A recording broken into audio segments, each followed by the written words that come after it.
be me. 29. Living in a 2-bedroom apartment that doubles as both home and office. Most of my life is in this space.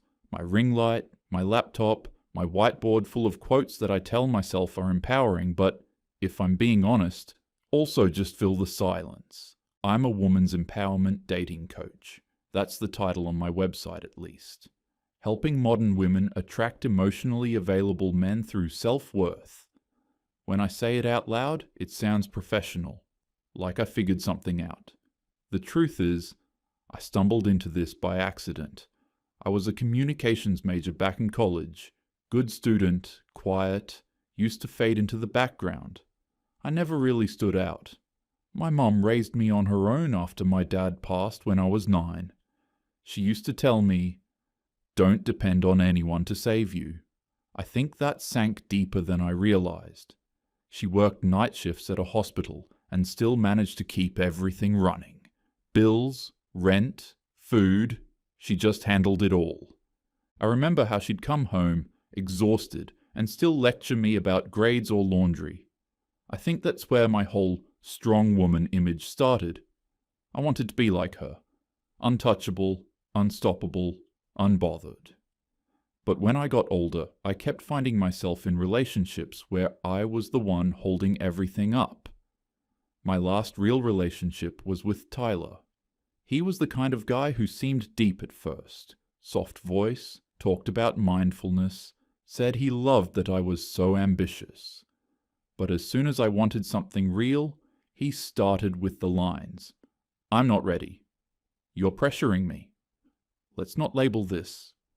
I waited around, thinking he'd eventually choose me. He didn't. When it ended, I told myself I'd never let anyone make me feel powerless again. A few weeks later, scrolling on TikTok, I landed on one of those videos.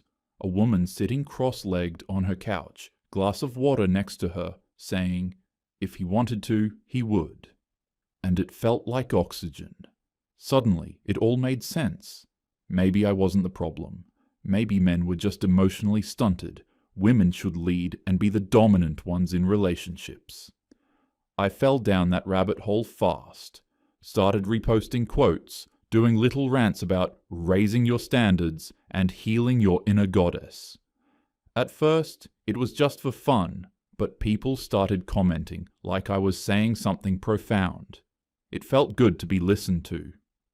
By the 3rd month, one of my videos hit 400,000 views, me talking about why men don't deserve unconditional loyalty anymore. I remember staring at the comments for hours. Hundreds of women thanking me for putting their pain into words. That was the night I decided this wasn't just venting, it was a mission. Now I run 2 coaching sessions a week. Monday nights are the big one, the group call. Usually 12, sometimes 15 women, faces glowing in little squares across my screen. Some sit in bed with wine, some are folding laundry while they listen, a few have toddlers running around in the background. I always start the same way. Ladies, we are not here to learn how to get a man. We are here to learn how to manage one. They laugh, but I'm not joking. That's my core philosophy. You don't chase. You position. You don't compromise. You condition. If a man doesn't immediately meet your standard, you teach him that access to you has to be earned. Tonight, I'm walking them through my power cycle framework, the 4 phases that make a man step up or step out. Phase 1, minimal engagement, never text first. Phase 2, mirror his effort. Phase 3, withdraw affection to reset the dynamic. Phase 4, reward with limited attention. I tell them, men are simple. When you pull back, they panic. When you reward, they attach. Michelle, one of my regulars, raises her hand. Her ex texted her after 3 months of silence. She wants to know if she should reply. Absolutely not, I say. He's testing to see if you're still available. You need to remind him that silence is the price of disrespect. They all nod, writing it down like scripture. Michelle smiles nervously, saying she misses him a little. Missing him is your nervous system detoxing, I say. Stay no contact. He'll come back, begging. Then Tara speaks up. She's new. Says she's been single 5 years, trying to stay high value, but she's starting to feel invisible. I tell her, when you stop chasing, they have to find you.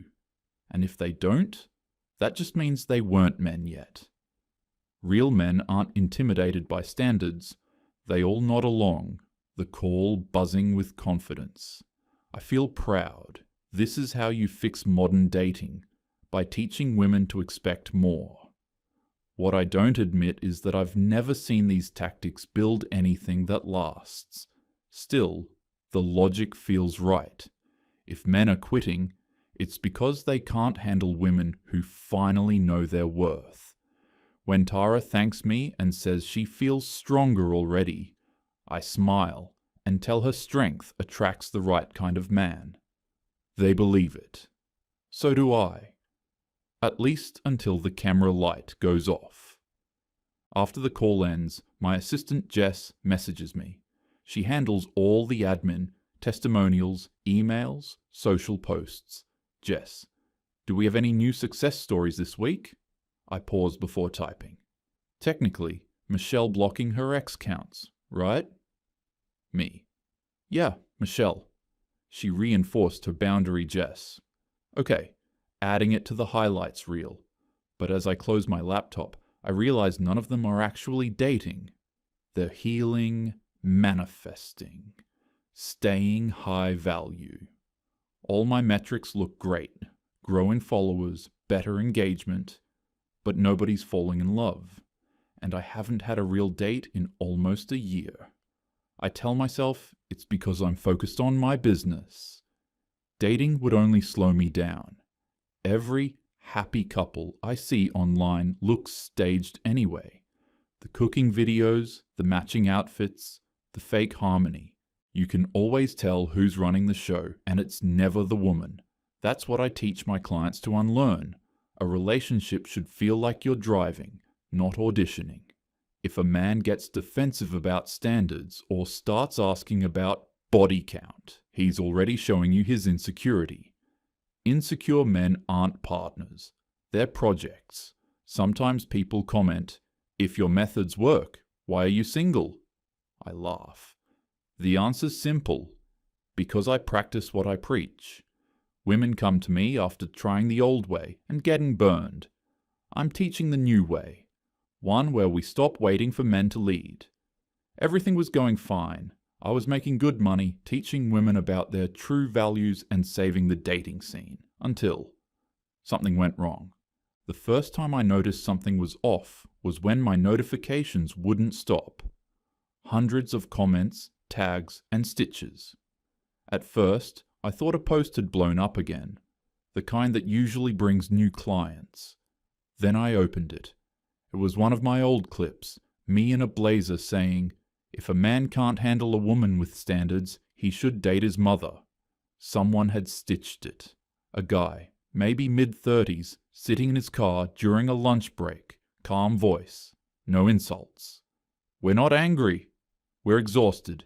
You make dating sound like a job interview we can't pass." That line hit harder than I wanted it to, but before I could think about it, the next stitch auto-played. Another guy. Then another. Whole playlists of men responding, not yelling, just explaining why they'd stopped dating entirely. Reddit threads popped up with my name in the title. YouTube compilations. Delusional Dating Coaches Volume. 3,000s of comments calling me proof that men made the right choice. I told myself it was algorithm drama. Outrage always performs. Monday night, group call. Smiles, but a weird tension. Tara's camera is off. A new girl, Bree, looks uneasy. Bree speaks first. "So, I've been following the power cycle thing. I stopped texting first, stopped validating, did everything right. But now guys just unmatch. Like immediately I tell her, good. That means you filtered out the low effort ones. She nods, but she doesn't look convinced. Then Tara unmutes. I tried what you said too, but they don't come back. They just stop. It's like they're not even playing anymore. For a second, no one talks. I feel everyone waiting for me to fix it, so I do what I always do, fill the silence. That's just fragile male egos. They can't handle a woman who knows her worth. Keep your boundaries. They'll adapt a few nods, but it's weaker than usual. The certainty in their eyes, that small hungry faith I've gotten used to, it isn't there tonight. After the call, Jess messages me. We're getting weird comments on the last clip. Want me to delete the negative ones? I tell her no. Engagement is engagement. Then I post a new video. Men say they're tired. Women have been tired for centuries. If they can't meet us at our level, that's not our problem. I film it twice to get the tone right. Calm but firm, that practiced balance between authority and empathy. I upload it and refresh every few minutes. At first, the likes roll in from my usual crowd. Then the stitches start again. One man duets me, holding a cup of coffee. We're not quitting women. We're quitting pain. We're quitting being disposable. Another shows screenshots of his Hinge inbox. 0 matches in a week. Why keep trying when this is the reward? Scrolling through those videos, I catch myself thinking how sad it looks. Then I remember I'm supposed to frame it as accountability, so I repost one with a caption. Men's fragility isn't our responsibility. It tanks. Worst engagement in months. Even my regular followers are commenting things like, maybe there's a middle ground? Middle ground. The phrase annoys me. There is no middle ground when you're right. Around midnight, I end up on one of those men going their own way forums just to see what they're saying. Half the posts are jokes. The other half read like quiet resignation. Stories about men who deleted dating apps, stopped approaching women, stopped trying entirely. Not hateful, just done. For a moment, I imagine what it must feel like to give up completely. Then I shake it off. Weakness disguised as wisdom. That's all it is. The next morning, Jess calls. You got invited to a podcast. Modern Love Decoded. They want a debate episode. Men versus women in dating. I check the email. They've already confirmed another guest. Ethan Reed, a YouTuber who apparently represents the male perspective. I remember his name from one of the Karma stitches. Perfect. A chance to set the record straight. If men want to quit, fine. But at least I'll make sure the world knows why they were never strong enough to stay. Jess calls me first thing the next morning. Her voice has that careful tone, the one she uses when she's about to say something I won't like. So, about that podcast? Yeah, I saw the email, I say. What about it? They invited that Ethan Reed guy. He's been all over YouTube lately. You sure you want to do this? He's like really popular with men. Kind of their spokesperson. I roll my eyes. Spokesperson for what? Mediocrity? Jess doesn't laugh. I just mean, he's smart. Calm. Doesn't yell. That kind of makes him more dangerous. He's the one people listen to when they don't like Andrew Tate, but still agree with him a little. Her wording stings more than I admit. I tell her I'll handle it, that I know how to control a conversation, but after we hang up, I find myself typing his name into YouTube anyway. His channel banner is minimalist, no flashy red text or clickbait thumbnails, just Ethan Reed, Bhakti, honest conversations about modern relationships. His videos have titles like Why Men Check Out and Dating Isn't Dead, It's Drained. I click one. He's sitting at a desk, low lighting, steady tone. Men didn't suddenly lose interest in women. They lost interest in competition for people who don't even seem to like them. He talks about effort, fear of rejection, constant testing. He uses the word disposable 3 times. There's nothing angry about it. That's the unsettling part. He sounds tired. Thoughtful even. Comments are filled with men saying, "Finally someone said it without hate," and women replying, "I never thought of it that way." I keep waiting for him to say something sexist, but he doesn't. Just realism. Calm realism. I tell myself he's manipulating tone for sympathy, but an hour later, I'm still watching. By the 4th video, I have a page of notes labeled counterpoints. Men aren't quitting dating, they're hiding. Burnout equals lack of resilience.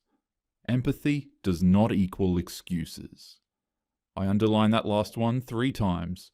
Fast forward 2 weeks later to the morning of the podcast. I put on my power uniform, cream blazer, gold earrings, hair pulled back in a half bun. Confident, controlled, the kind of woman who could read you to filth without raising her voice.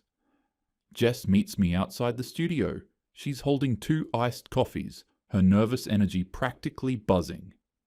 "You sure about this?" she asks. "Their audience is like 70% male." "All the better," I say. "Let's give them something to learn from." She sighs. "Just don't get baited, okay?" "Jess, I teach emotional control for a living." I smile like I believe it. The studio is smaller than I expected. 2 mics, 1 host, 1 camera operator. Ethan's already there when I walk in. He stands, shakes my hand, firm, polite, no posturing. Up close, he's nothing like the caricature I built in my head. No smirk, no alpha vibe, just a calm presence that immediately throws me off balance. "Thanks for doing this," he says. "I know online debates can get ugly." "I'm fine with ugly," I reply, trying to sound unfazed. We sit opposite each other, mics between us. The host, Serena, opens with her polished smile. Today we're talking about whether men have actually quit dating, and if so, why.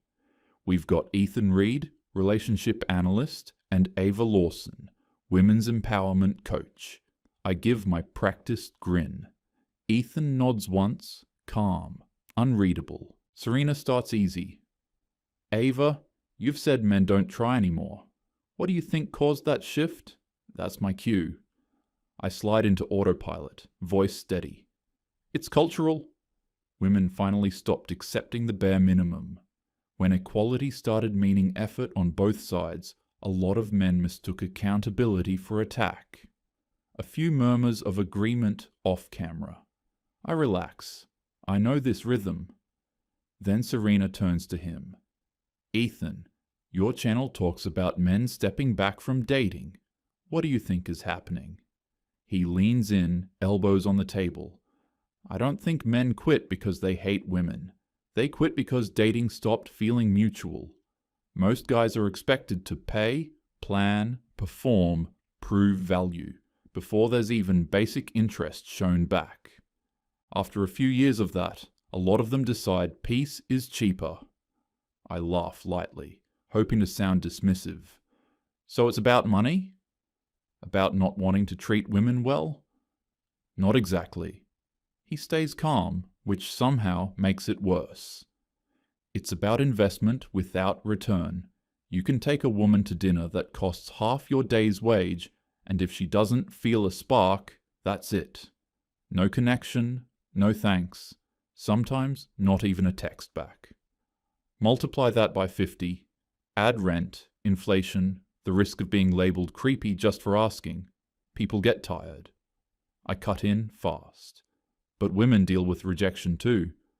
We risk safety every time we meet a stranger. Men walking away from dating because it's hard isn't noble, it's lazy." He nods once. "Sure. But a lot of men tried being good, patient, respectful, and were told they're too nice. They learned that effort doesn't earn affection anymore. Status does. So they stopped playing." The room goes still for a second. Serena jumps back in, sensing tension. "Ava, You teach women to raise standards. Could those standards ever be too high? I smile like she's asked something obvious. There's no such thing as too high. Women have spent generations settling. Asking for emotional maturity and ambition isn't excess. It's self-respect. Ethan glances at me, not unkindly. Respect is fair. But sometimes what's framed as self-respect is just control. Telling women to test, to pull away, to measure every text, that doesn't build connection. It trains both sides to play defense. I open my mouth, but he keeps going. You call it empowerment. Men hear conditional affection. That love's a prize if they perform correctly. Eventually, they realize they'll never win that game, so they walk. Serena looks intrigued. Ava, what about that? Do you think modern dating advice maybe turns relationships into transactions? Boundaries aren't transactions, I say quickly. They're protection. Ethan's voice stays even. Protection's good. But when protection turns into punishment, people stop showing up. Most men aren't against women leading. They're against feeling like employees auditioning for a boss. I feel my throat tighten. You're twisting it. Teaching women to stop overgiving isn't manipulation. I didn't say it was. I'm saying the rules don't work because both sides are scared. Women of being used, men of being rejected or accused. We turn dating into damage control. Nobody flirts. They strategize. The host actually pauses, glancing between us like she forgot her next question. So Ethan, you're saying men want connection but feel penalized for pursuing it? Pretty much. You can't tell men to man up, pay for everything, initiate, lead, then call it toxic when they do. It's emotional whiplash. The crew laughs softly, even Serena smirks. I force a smile too, but my pulse is pounding. Or maybe men just don't like equality when it costs them, I snap. They say they're tired, but women have been exhausted for centuries. He nods again, still calm. Maybe. But women didn't fix that by quitting men. They fixed it by demanding partnership. Men are just doing the same thing now, in their own way. When the cameras stop, everyone exhales. Serena thanks us. Ethan stands, shakes my hand. His grip is steady. I meant what I said, he tells me quietly. You have influence. Maybe use it to actually connect people again. I blink, caught off guard. You mean change my message? He half shrugs. Maybe just check if it's helping? Sometimes the truth shifts when you look at results, not theories. He walks out before I can answer. In the car, Jess is scrolling comments from the live stream. You kinda got ratioed, she says carefully. But weirdly, they didn't hate you. A lot of people said you looked nervous. Human. She hands me the phone. Top comment, she's not evil, just lost in her own echo chamber. For some reason that hits harder than the insults. Back home, I re-watch the recording. Every time Ethan speaks, I cut in. Quick, defensive, smiling too much. By the third interruption, I pause the video.